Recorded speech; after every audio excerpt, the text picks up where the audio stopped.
Assalamualaikum warahmatullahi wabarakatuh. Apa kabar Anda semua? Saya berharap kita tetap sehat dan tetap bersemangat. Pada video kali ini saya akan mengajak Anda berdiskusi mengenai umur pensiun.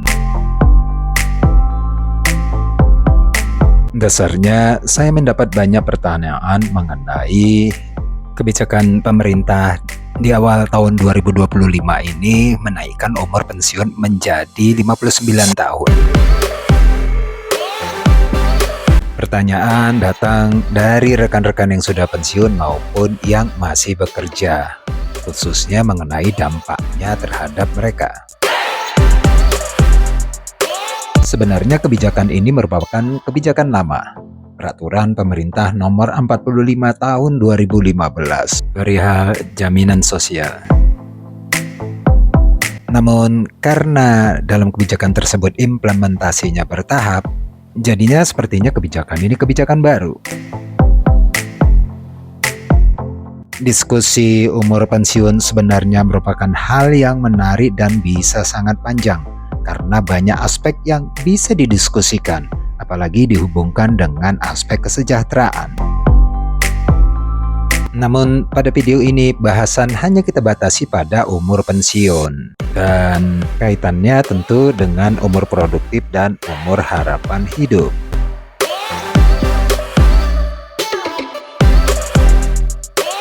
Kita lihat dulu definisi umur harapan hidup atau UHH, yakni rata-rata waktu atau kesempatan hidup dalam satu negara.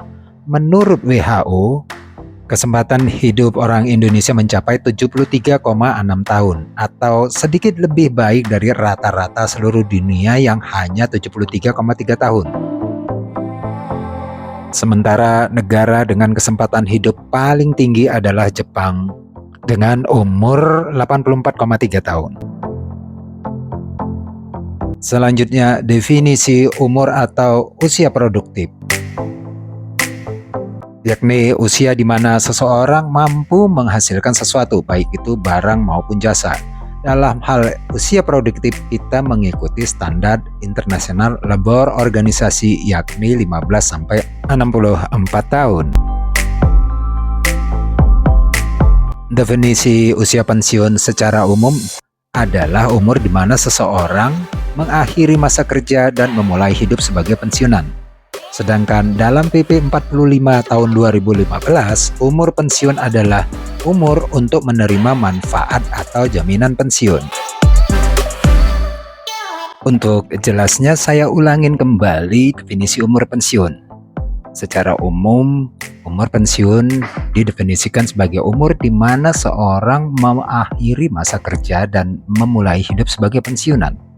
Sedangkan dalam PP nomor 45 tahun 2015, umur pensiun adalah umur di mana pekerja pertama kali menerima manfaat atau jaminan pensiun. Dengan demikian, usia pensiun pada PP ini hanya menentukan usia di mana seorang pekerja mulai menikmati manfaat pensiun dari BPJS Tenaga Kerja. Untuk tahun 2025 ini yakni 59 tahun. Sedangkan pada tahun 2028 menjadi 60 tahun. BPJS Tenaga Kerja sendiri hanya mengatur jaminan sosial bagi pegawai swasta dan BUMN.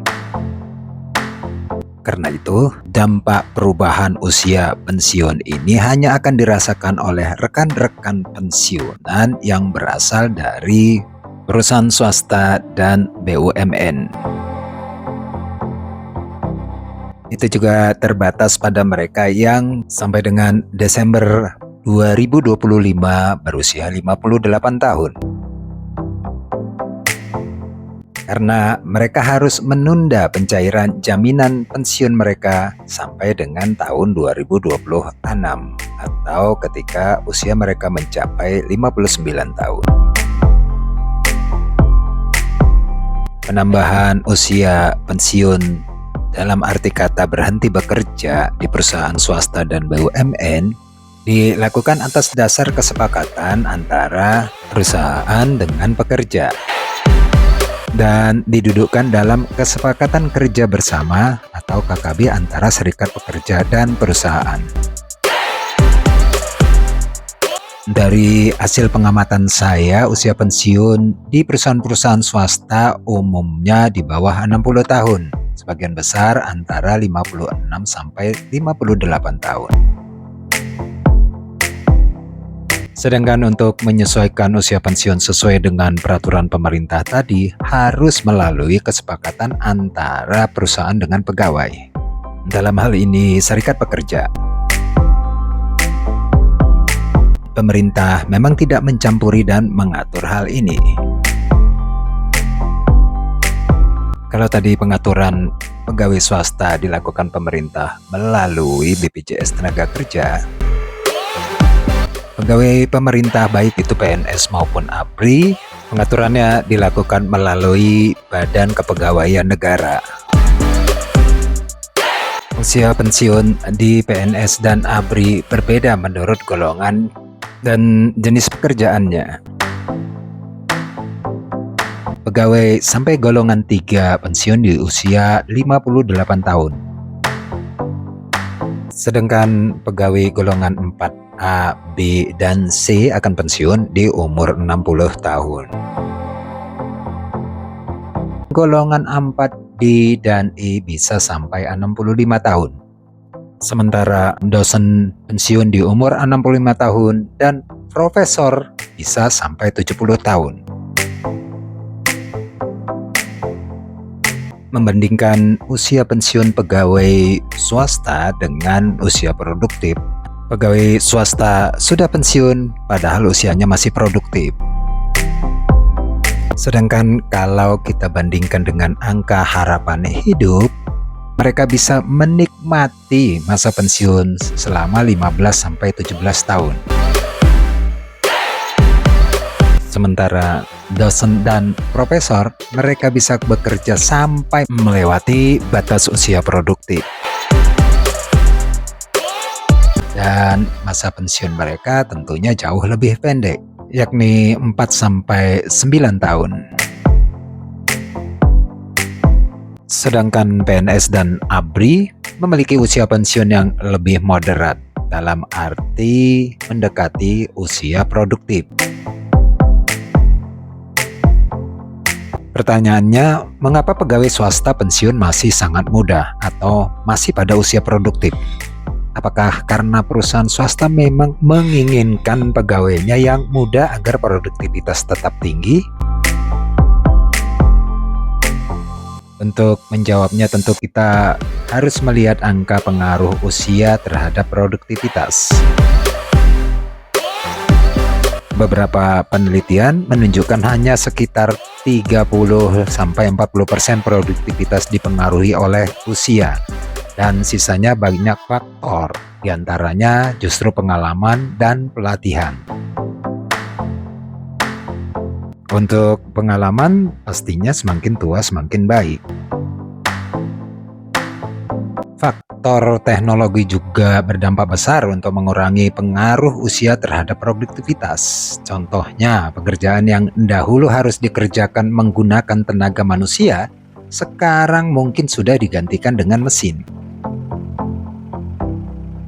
Namun demikian, pegawai di perusahaan swasta memiliki hak untuk negosiasi, tentunya melalui serikat pekerja, sehingga perusahaan tidak bisa seenaknya menambah usia pensiun. Apalagi banyak pegawai yang memilih pensiun pada saat usia masih produktif. Ada berbagai alasan mengapa pegawai saat ini ingin segera pensiun meskipun usia mereka masih produktif. Hal ini juga cukup menarik untuk dibahas pada video tersendiri. Perusahaan juga tidak terlalu mempersoalkan usia pensiun para pegawai, mengingat banyak alternatif ketersediaan tenaga kerja. Bahkan jika pegawai yang pensiun masih sangat dibutuhkan, mereka bisa memperkerjakan kembali dengan sistem pro hire. Sistem ini malah dirasa lebih produktif karena kesepakatan terjadi tidak hanya didasarkan sama-sama butuh, namun juga atas dasar sama-sama menguntungkan. Catatan saya dari video ini, pertama, pengaruh kebijakan pemerintah mengenai kenaikan umur pensiun pada tahun 2025 ini hanya berdampak kepada pensiunan pegawai swasta yang pada saat akhir Desember 2025 berusia sampai dengan 58 tahun. Usia pensiun pegawai swasta masih di bawah usia produktif. Namun demikian, baik pegawai maupun perusahaan secara umum belum tertarik untuk mempermasalahkannya. Terima kasih Anda sudah menyaksikan video ini. Semoga bermanfaat.